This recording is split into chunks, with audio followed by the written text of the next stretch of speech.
നമസ്കാരം. പ്രളയത്തിൽ അമർന്ന അപ്പർ കുട്ടനാട്, മണിമല, പമ്പ, അച്ചൻകോവിൽ നദികൾ പ്രളയത്താൽ കരകവിഞ്ഞപ്പോൾ പത്തനംതിട്ട ജില്ലയുടെ പടിഞ്ഞാറൻ പ്രദേശമായ തിരുവല്ലയിലെ അപ്പർ കുട്ടനാട് പ്രദേശങ്ങൾ പ്രളയത്തിൽ അമർന്നു. താഴ്ന്ന പ്രദേശങ്ങളിലെ വീടുകളിലെല്ലാം വെള്ളത്തിനടിയിലായിട്ടുണ്ട്.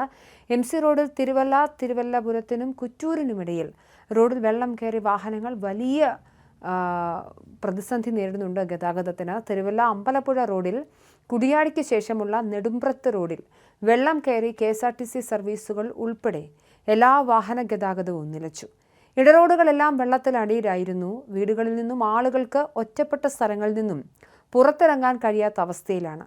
ഒട്ടുമിക്ക കോളനികളും വെള്ളത്തിൽ ആയിട്ടുണ്ട്. തിരുമൂലത്തെ അടുനിയിലെ 180ഓളം വീടുകളിൽ വെള്ളം കയറി. തൊട്ടടുത്തുള്ള ഞവനകുഴി, പുളിക്കത്ര, മംഗലശ്ശേരി, ആറ്റുമാലി തുടങ്ങിയ പ്രദേശങ്ങളിലെല്ലാം വീടുകൾ വെള്ളത്തിൽ മുങ്ങി. തിരുമലപുരത്ത് Iruvallippara saint Thomas higher secondary school, SNV high school, Balikamadom higher secondary school എന്നിവിടങ്ങളിൽ ദുരിതാശ്വാസ ക്യാമ്പുകൾ ആരംഭിച്ചിട്ടുണ്ട്. കുറ്റൂർ പഞ്ചായത്തിലെ തെങ്ങേലി, വെൺപാല, പുതുവൽ എന്നീ ഭാഗങ്ങളെല്ലാം വെള്ളം കയറി. കുറ്റൂർ ഗവൺമെന്റ് സ്കൂളിൽ ദുരിതാശ്വാസ ക്യാമ്പ് തുടങ്ങി. ഇവിടെ ആളുകൾ കൂടുതലായതോടെ ബാക്കിയുള്ളവരെ ബാലികാമഠം സ്കൂളിലെ ക്യാമ്പിലേക്ക് പ്രവേശിപ്പിച്ചു.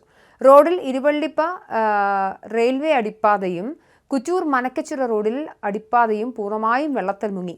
ഇതുവഴിയുള്ള ഗതാഗതം പൂർണ്ണമായും സ്തംഭിച്ചു.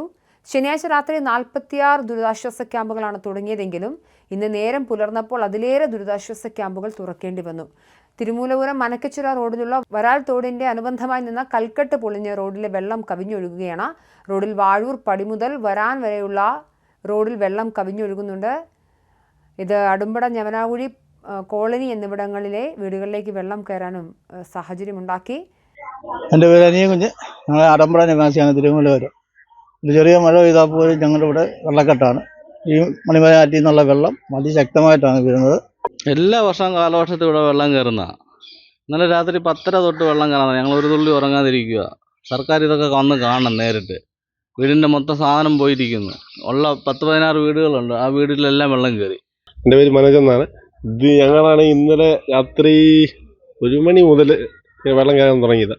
നമ്മളാണെങ്കിൽ ഇത് എല്ലാ പ്രാവശ്യവും ഇതുപോലെ തന്നെ നമുക്കാണെങ്കിൽ ഈ ദുരിതം തന്നെ വന്നുകൊണ്ടിരിക്കുക. എല്ലാ പ്രാവശ്യവും ഇതുപോലെ തന്നെ വെള്ളപ്പൊക്കം എല്ലാ വർഷവും ഉള്ളതാണ്. ഈ വെള്ളം വരുമ്പോൾ എല്ലാ ആണ്ടോടാണ്ടും ഇവിടെ ഈ ഷട്ടറിൻ്റെ ഇത് കാര്യം പറഞ്ഞ് അതിനൊന്നും ആരും മാറ്റി വെക്കത്തില്ല, അതിനോട്ട് ഇറങ്ങി തിരിക്കത്തുമില്ല. കോട്ടത്തോട് ഞങ്ങൾക്ക് തെളിച്ചിട്ടാണ് ഞങ്ങൾക്ക് ഇത്രയും വെള്ളത്തിന് ബുദ്ധിമുട്ടില്ല. കോട്ടത്തോട് ഈ അടച്ചു വെച്ചിരിക്കുന്നതുകൊണ്ടാണ് ഈ വെള്ളം മുഴുവൻ ഈ വഴിയെ കൂടെ വേണം, തിരിച്ച് ഈ വഴിയെ കൂടെ തന്നെ വേണം വെള്ളം ഒഴുകി പോകാൻ. അതേസമയം തിരുവനന്തപുരം മുതലപ്പുഴയിൽ വള്ളം മറിഞ്ഞ് ഇന്നലെ കാണാതായ മത്സ്യത്തൊഴിലാളികളിൽ ഒരാളുടെ മൃതദേഹം കൂടി കണ്ടെത്തിയിട്ടുണ്ട്.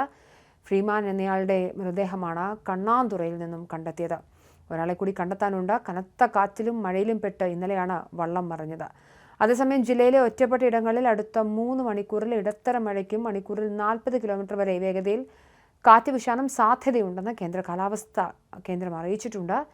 എന്തായാലും തിരുവനന്തപുരത്തും മഴയുണ്ട്. എന്നാൽ പേടിക്കേണ്ടുന്നൊരു സാഹചര്യം അത് മധ്യ കേരളത്തിലെ പോലെ ഇവിടെ ഇല്ല എന്നത് മാത്രമാണ് ആശ്വാസം. മലപ്പുറം വേങ്ങരയിൽ പുലർച്ചെ ഉണ്ടായ കനത്ത മഴയിൽ വീട് തകർന്നു. 6 കുടുംബം അത്ഭുതകരമായി രക്ഷപ്പെട്ടു.